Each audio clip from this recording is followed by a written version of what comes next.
Hello, my name is Ashley Scher. I'm the founder and CEO of Share Love Fund. Today we're going to explore Chapter 2, Verse 40 of the Bhagavad Gita. Chapter 2, Verse 40 reads as follows.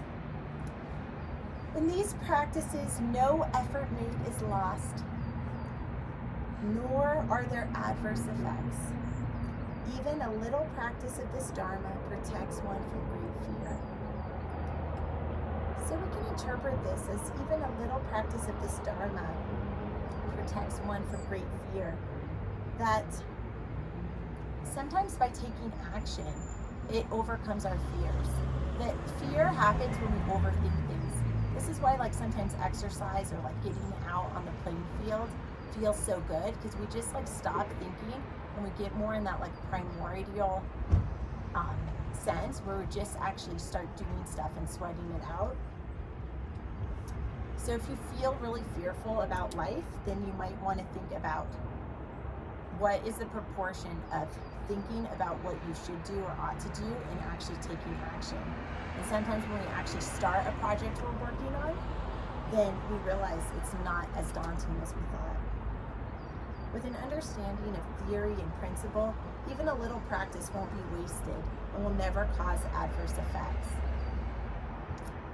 We shouldn't really say never. I don't know your particular situation, but in general, trying something in moderation, it might get you out of the fear zone.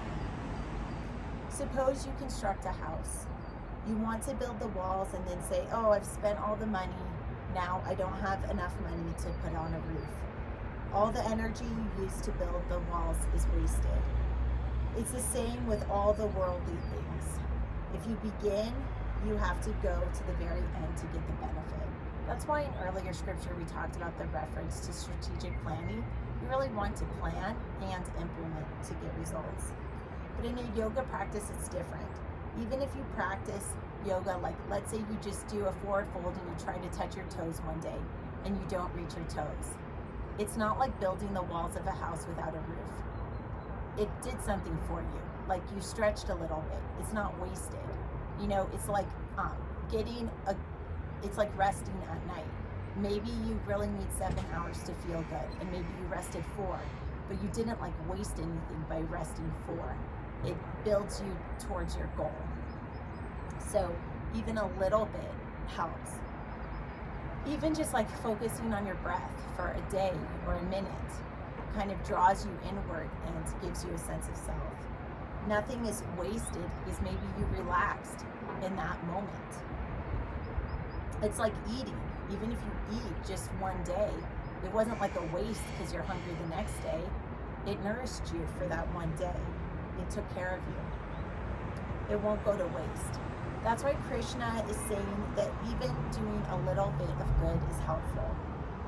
Try it. If you like it, take more. No bad after effects will leave you from just trying to nourish yourself in a small way one day.